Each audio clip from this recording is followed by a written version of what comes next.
Director Philip Noyce.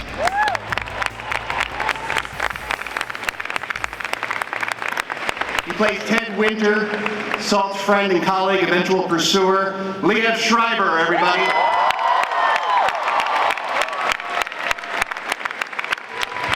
Salt's producer, man also brought you G.I. Joe and the Transformers, Lorenzo Di Bonaventura.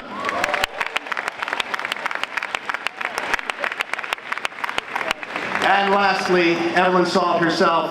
Give a warm welcome to Angelina Jolie.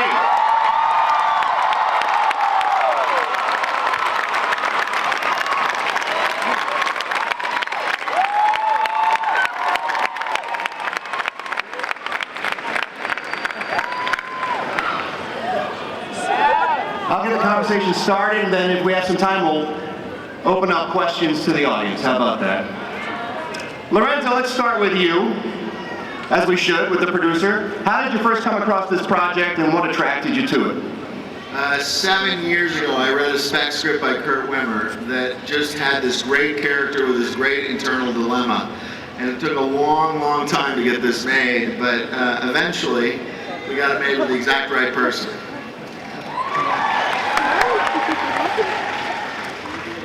Angelina, you must get offered a lot of films, especially action films. You have to make a choice. Obviously, what drew you to this project versus maybe some others you could have chosen? I thought it was one of the smarter scripts I'd read, and I'd done a lot of action movies, but they'd always been based in fantasy in some way. So it was the first time I got to do something based in reality, and I think that makes all the action harder and tougher and just a lot more fun. So I had a great time. Now, you've worked with Philip before on Bone Collector. Does it give you a certain amount of confidence having a director that you have some history with when you're making a film that is this demanding? I think so. Oh, absolutely, yeah. Phil and I worked together 10 years ago, and we both changed and grown up a lot, and especially me. And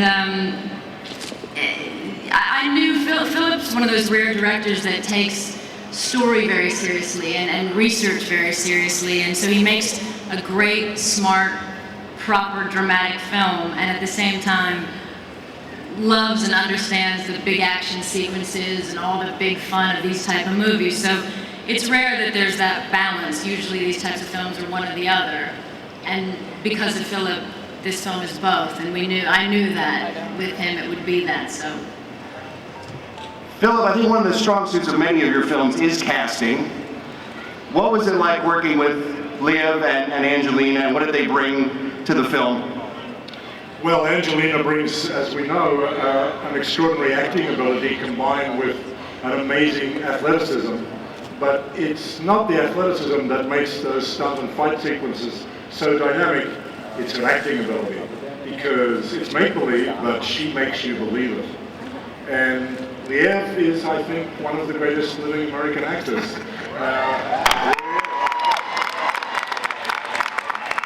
So that was a no-brainer.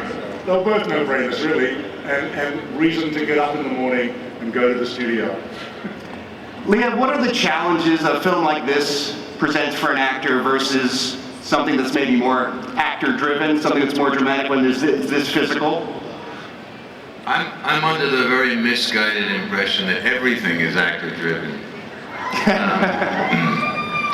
I think the interesting part, I think, for both Angie and myself, was what motivates someone like this. There's the Russian spy swap that happened a couple of weeks ago, and I couldn't help but think, with someone who spends that much time in deep cover, what motivates them? And that for me is what made the film so interesting and made the character so interesting to pursue. I heard that Columbia actually engineered that whole Russian thing. It didn't really happen. It was just a big publicity stunt. That's what I heard. It's one of the most impressive marketing schemes I've ever seen. All right, let's open up questions to the audience. If someone has a question for anybody up on the panel, feel free to work your way to a microphone. If I can find you, I will let you ask a question. Where are we, out here? Hello. Ooh. Go ahead. My question is for Angelina. I know that you've used the method for preparing for roles. Did you use that for Salt? Oh, it's a nice question. I did. I think I do every time I work in some way.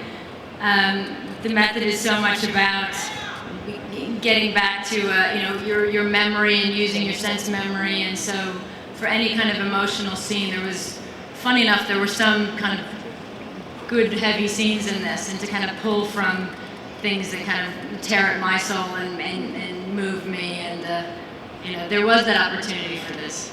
Thank you. Next up, sir. Hi, Ms. Jolie. My name is Jim. I understand you filmed some of the movie in Bethpage, New York, You did? where I'm from. Ah. And I'm curious, do you have a favorite part of the film or scene where you think it's very integral in the movie or it's very important? I'm sure all the film is, but something you remember specifically. That we shot at Bethpage? Well, anywhere in the film. I'm from Bethpage, so I haven't mentioned that. Well, one of the most fun, the part of the helicopter in the end that you'll see it for was actually outside, I don't know how many, 60 feet up in Bethpage. So that was fun. But there was quite a few. I mean, Liev and I have some memorable scenes. I think that were some of my favorites. Liev, one of the parts of the film I found most interesting was your relationship with Evelyn Saul, Ted Winter's relationship with Evelyn. Can you talk about that a little bit? Because it changes drastically, obviously, in the film. Yeah, I can't talk about it too much because I don't want to ruin it for anybody, but suffice it to say that Ted takes it very personally when he finds out that Evelyn's, or when he thinks that Evelyn's betrayed him. It was just a really fun ride, you know. It was one of those things where it just kept twisting and turning, and it was really fun as an actor to sort of, you know, do you play what you know, or do you play the scene that's right in front of you, or you know? And I guess the lesson I learned is that it's always best to sort of play the scene that's right in front of you. That's great. Go ahead. Hi, Ms. Jolie. My question is, did you do your own stunts? And if you did you get any injuries from those stunts? I did, and I did. I got, oddly, I got injured in one of the most ridiculously easy stunts in the movie. I had to just jump into a door and shoot sideways and kind of roll to the ground, and I rolled right into a desk, and I cracked the front of my head open, and not my skull, but I was bleeding, and I had a little scar now right here. We barely stopped, though. We barely stopped. Yeah, we came back a few hours later and tried, but yeah, no, and then I thought actually that I had some problem because I couldn't hear everybody well, and I thought, oh my God, I've done it, and I've got a concussion, and I had forgotten I had my earplugs in from the gun. So I was fine. Philip, how do you handle that when you've got some of the biggest movie stars in the world wanting to do their own stunts? It must make a director a little bit nervous. Well, we had a secret weapon called Simon Crane, one of the greatest stunt coordinators and second unit directors ever in the history of mankind, a genius, who's the architect of so many of these wonderful action scenes in the movie.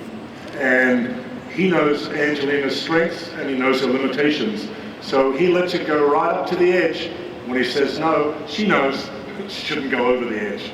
Do you find that actors tend to want to do more stunts than they're even allowed to? Just say that again? Do you find that actors tend to want to do more stunts than perhaps they even I should? find that Angelina wanted to do every stunt, and in fact she did. This is an unusual summer film. There's no CGI Angelina in this movie. There's no stunt double. It's her. That's great.